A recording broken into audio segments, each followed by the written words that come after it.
자, 근데 이제 바이든 대통령이 왜 문재인 대통령을 찾아올까? 여기에 대해서 얘기를 좀 해주세요. 자, 일단 뉴시스 기사를 한번 정리를 해보겠습니다. 네, 바이든 대통령이 우크라이나 지원을 위해서 의회 추가 예산을 공식적으로 요청했습니다.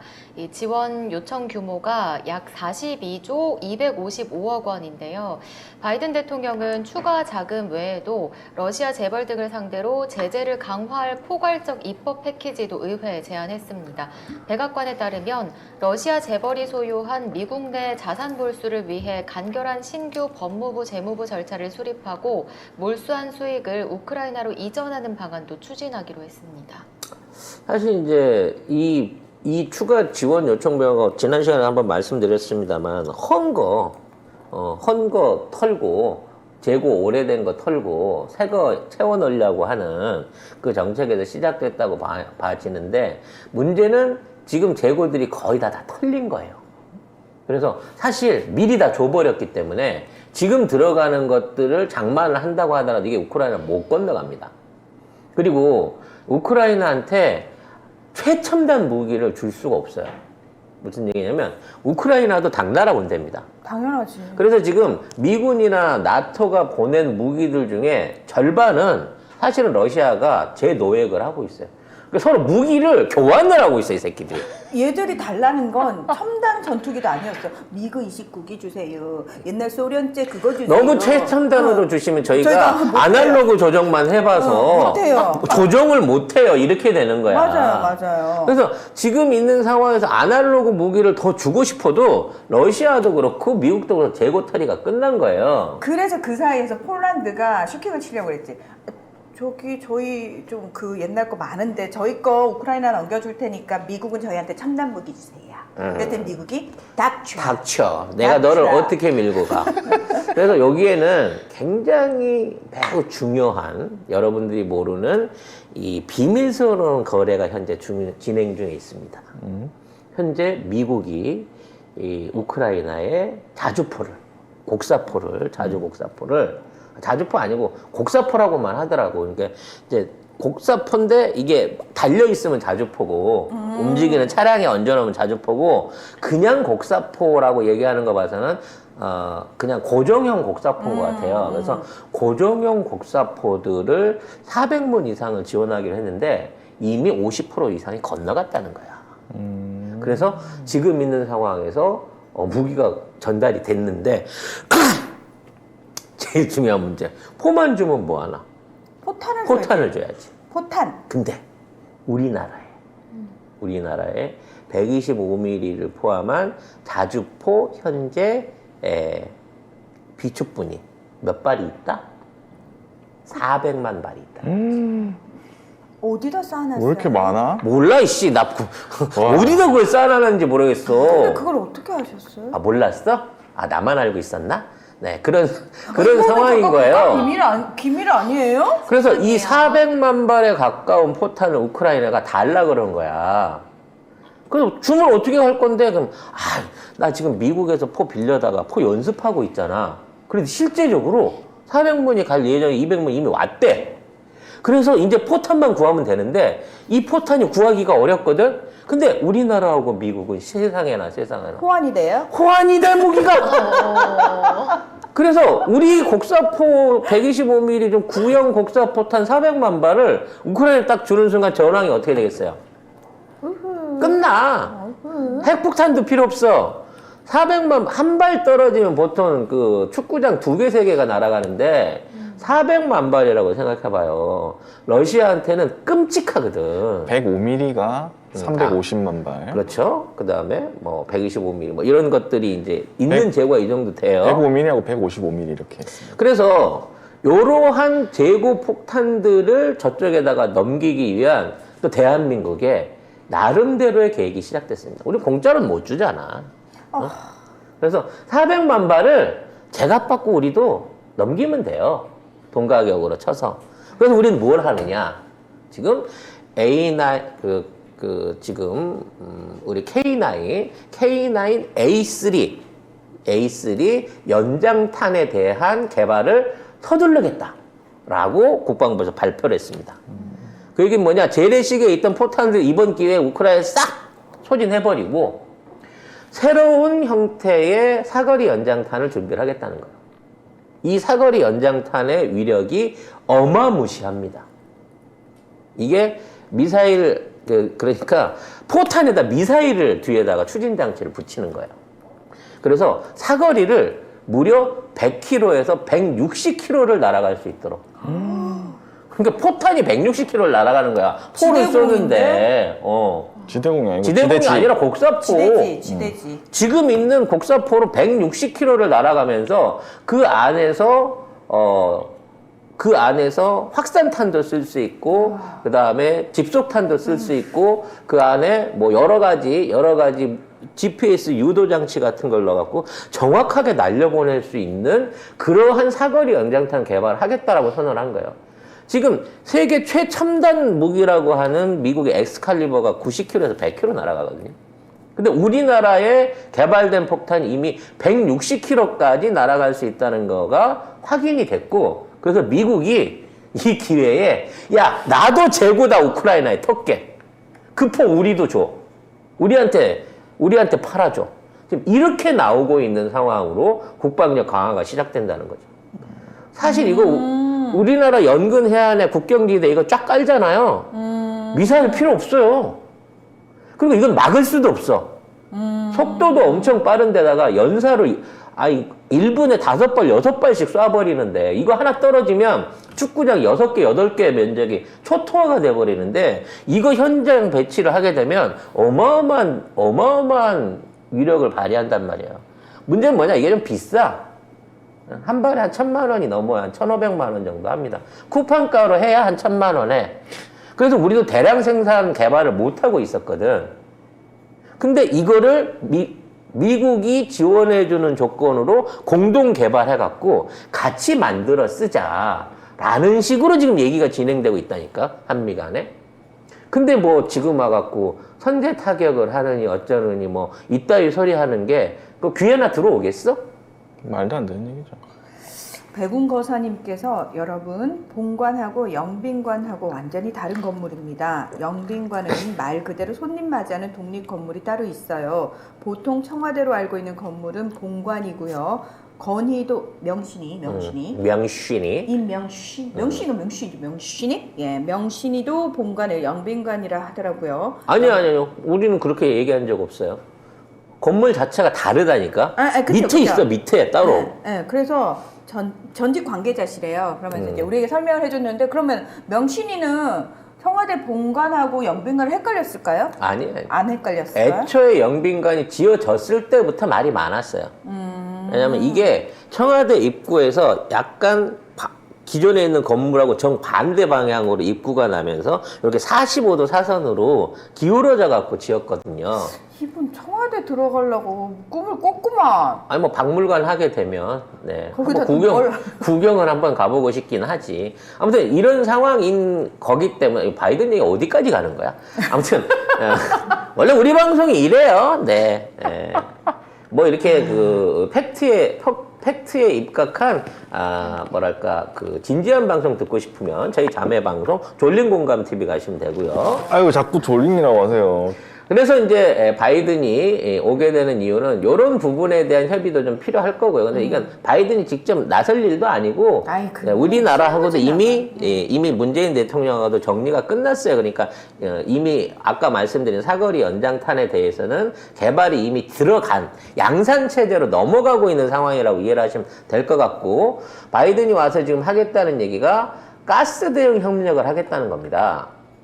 이것도 굉장히 중요한 얘기예요. 전에 한번 다루긴 했는데, 지금 유럽으로 보내는 가스를 한국을 통해서 보내겠다라는 얘기를 하고 있는 거야. 이게 무슨 의미일까요? 그럼 북한하고 관계가 좋아야 되는데? 당연히 좋아야 되고 러시아하고도 관계도 좋아야 돼요. 이게 무슨 얘기냐면 우리나라가 비축하고 있는 천연가스의 양이 너무 엄청나게 많고 기존에 있는 중동 국가들한테서 확보하고 있는 양들도 굉장히 많아요. 그래서 우리나라에 계약돼 있는 물량 일부를 지금 유럽 쪽에 공급해 주는 거를 요구를 하고 있으면서, 그 다음에 유럽 쪽에 공급되는 가스들의 허브로 대한민국을 지정하고 있는 거야. 그러니까 미국이 일일이 유럽에다가 직접 보내주기 어렵고 물류도 어렵고 지금 있는 상태에서 막 선적하고 관리가 어려우니 미국산 가스를 한국이 받아서 갖고 있다가 니네가 배달을 해주는 건 어떠냐라고 하는 부분도 지금 협의를 진행하고 있다는 거죠. 근데 지금 얘기를 들으면 들을수록 미국 입장에서는 더더욱 경위 대통령인 게 못 믿었겠네요. 그래서 안 경이 되지. 산업통상부를 갖다가 외교부하고 갖다 붙이려고 할 때 안 돼 이씨 지금 우리 미국 통상부하고 같이 얘기 진행된 게 얼마나 많은데 그걸 흔들려고 그래 라고 얘기하는 거고 우리나라의 그동안의 통상정책을 주도해왔던 미국하고의 모든 통상정책을 주도해왔던 인물이 누구예요? 우리 청와대 통상교섭본부. 통상교섭본부 김현종 통상교섭본부장이잖아요. 그래서 이 사람이 하는 역할을 한덕수한테 떠넘기려고 한 거야. 지금 인선의 배치를 보면. 말이 안 되죠, 말이 안 돼. 근데 찔이 달라. 말이 안 급이 당연하죠. 달라. 당연하죠. 그리고 지금 하고 있던 진행 사항들이 지금 다시 번복할 수 있는 사람을 바꿔가면서 정책을 조율할 수 있는 상황이 아니라는 거야. 그래서 늘 얘기하듯이 협치를 하고 싶으면 외교하고 통상 부분에 대해서만큼은 문재인 정부의 기조를 따라가라 라고 하는 압박을 반드시 넣을 거라고 우리가 전에도 방송에서 얘기했는데 지금 그게 현실화가 되고 있다는 거죠. 근데 과연 경이 그렇게 할 것인가? 미국 말 안 들어? 들어야겠죠? 아니 근데 중요한 거는 정치인들은 들어요.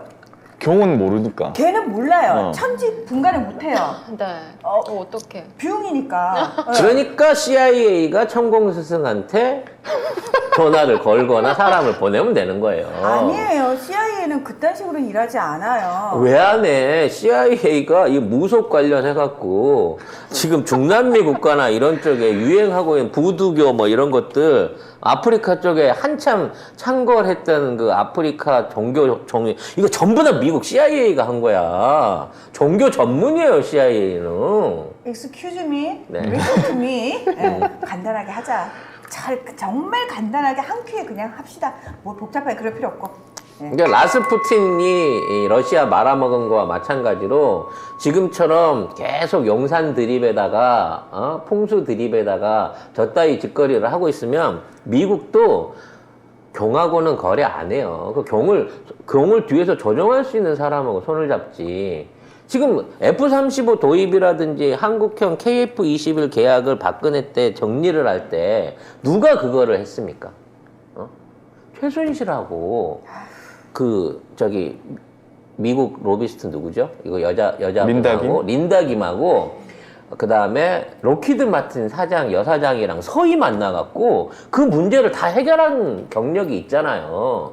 미국은 그렇게 본다니까 지금. 경정권의 어떤 배우를 절대 경정권의 윤석열을 대표자로 보지 않아요. 현재 있는 상황에서.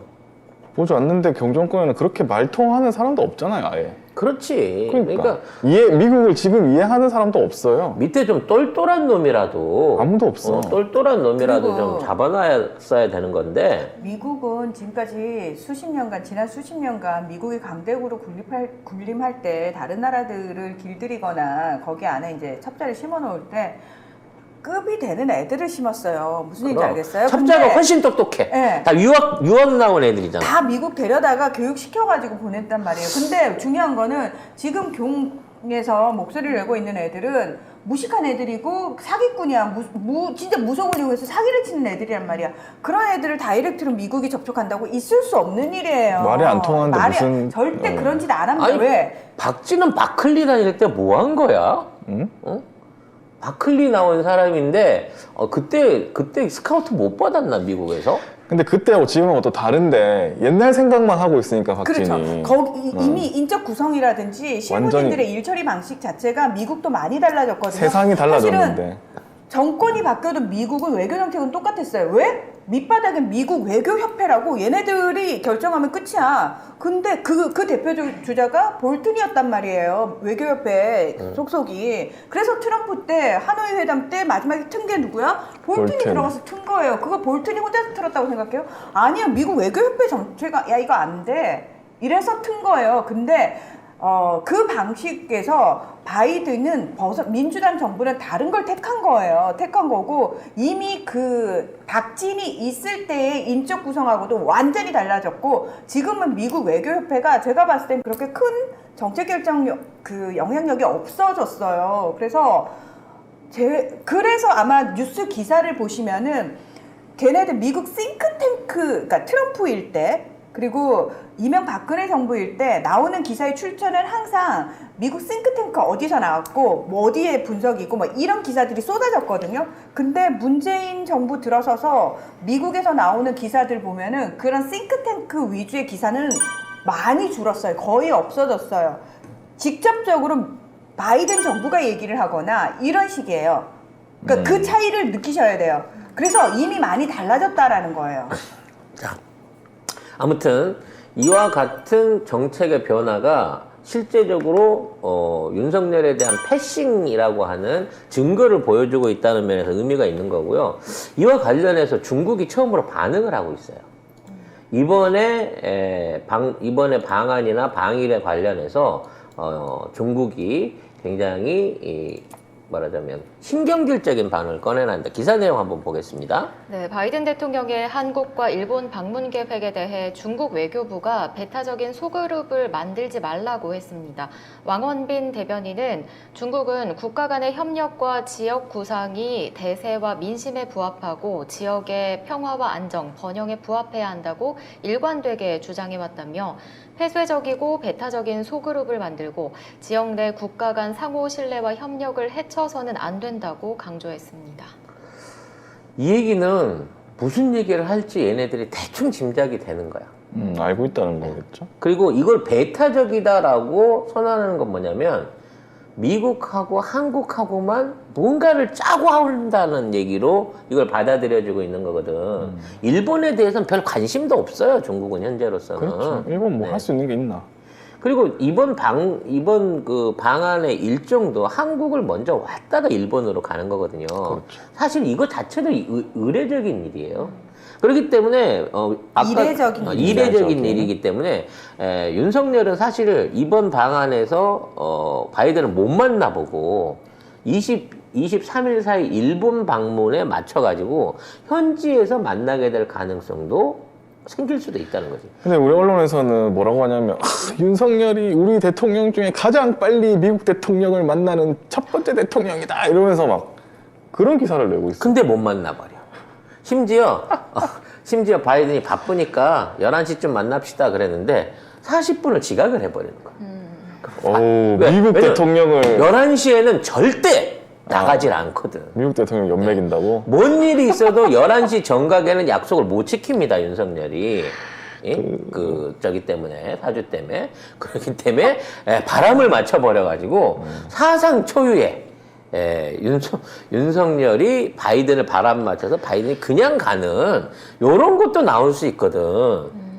근데 그걸 안 당하려고 하면, 약속 일정을 반드시 3시, 또는 5시 이후에 잡아야 되는데 바이든하고 시차가 있는데 과연 시간 조정이 될까? 한참 어르신 주무셔야 될 시간일 텐데 뭐 이런 생각도 해보게 됩니다. 아무튼 어찌 됐거나 미국에 의한 경정권 팽은 일종의 패싱은 세대죠, 세. 계속해서 진행될 가능성이 높다라는 생각이 듭니다. 원래 이제 또 요때쯤 되면 취임식에 어떤 인사를 초청할 것이냐 라는 부분에 대한 얘기들이 많이 올라와요. 무명 스타. 네. 그래서 뭐 현직 대통령들 국가 원수들에 대해서 초청장도 쫙 돌리고 그러거든요. 근데 아마 경정권이 초청장을 누구한테 보낼지는 모르겠습니다만 국가 원수급으로 참여할 수 있는 사람은 글쎄요. 기시다도 안 온다는데? 그러니까 OECD 국가 안에는 없지 않을까. 설마. 네, 라는 생각을 또 해보게 됩니다. 왜냐면 누가 온다고 확정해줬으면 벌써 동네방네 자랑하겠죠. 열흘 남았거든요. 그러게. 그럼 그쪽에서 경호 동선부터 시작해갖고 이쪽에서 그 경호라든지 접대에 대한 모든 그 플랜들이나 계획들이 서야 되거든. 근데 이게 열흘 만에 이루어지지 않아. 국가 원수급이 온다고 치면. 그렇다고 치면 이번은 정말 우리들만의 아니면 무속인들만의 단합대회가 되지 않을까, 취임식이. 그런 걱정도 좀 듭니다. 아, 왜 걱정하세요? 응? 아직도 많은 주술사들이 사회적 지위를 가지고 있는 아프리카의 수많은 나라들, 참고로 대부분의 나라들이 군부 쿠데타가 일어났거나, 네, 그리고 독재를 하고 있는 나라들이죠. 그 수많은 그 나라의 독재자들이 올 수도 있어요. 주술사들과 함께. 같은 레벨이잖아? 야, 그 새로 한국의 코리아의 대통령이 우리랑 비슷한 급이더라고. 취향이 비슷해. 이렇게 되는 거지. 문제는 샤먼가이. 전용기 없는 국가 원수는 절대 못 옵니다. 못 오죠. 못 오긴 하죠. 항공편이 지금 전부 다 전부 다 이게 매진이 돼가지고요. 네, 전용기 없는 국가의 국가 원수는 그러니까, 못 온다는 거지. 그래서 전화를 하겠지. 여기 비행기를 좀 보내주시면 제가. 근데 몇 대 돼야 말이지. 우리나라도 동원할 수 있는 비행기가 몇 대 없어요. 네. 자, 여기까지. 진이야, 아니 지금 얘 방청객 모드야. 뭐 재밌니 여기가? 아, 너무 어이가 없으니까. 아니, 씨, 대본은 이렇게 써놓고, 더 놓고. 아니, 왜냐면 우리 지우가 참 짠한 게, 왜요? 저기 10시에 전발회? 9시 전발회가 50분? 마치고 나면, 네. 진짜 책상에 앉아서 1시간 넘도록 열심히 공부를 해요. 너무 힘들어요. 근데 공부하면 뭐해? 본방에서 전혀 딴 얘기 안 했는데. 무슨 딴 얘기예요? 바로 잘하고 있는데. 자, 너 아니, 비- 이분이 빠단 얘기를 하지. 아, 이분 그러니까. 그렇지. 이분이 딴 얘기를 하시지. 지금- 후보도 뒤죽박죽 되고. 지금 열심히 공부를 했으나 지금 도대체 어디를 얘기하고 있는지도 있는지를 모릅니다. 몰라가지고 이게 그러니까 변지호 아나운서 말을 못하는 게 아니에요. 그렇지, 잘하는데 네. 뭔 말을 하는지를 몰라서 지금 그치. 대답을 못하고 있다라는 1차로 송 얘기를 하고 작가님이 싶네요. 뚫어 나가는데 거기에 내가 또 거기서 틀어. 그래서 아, 그런데 또 송 작가님은 우리가 좀 주제와 다른 얘기를 던지잖아요? 잘 얘기해 주세요. 이 주제는 있고 여기로 넘어가 있어. 그래서 틀기가 쉬워. 아, 나이 얘기해야지. 이러면 잘 따라와. 그렇죠. 유튜브계의 야생마. 네, 어디로 달릴지를 모르는 하지만 잘 달리는 송 작가 팁입니다.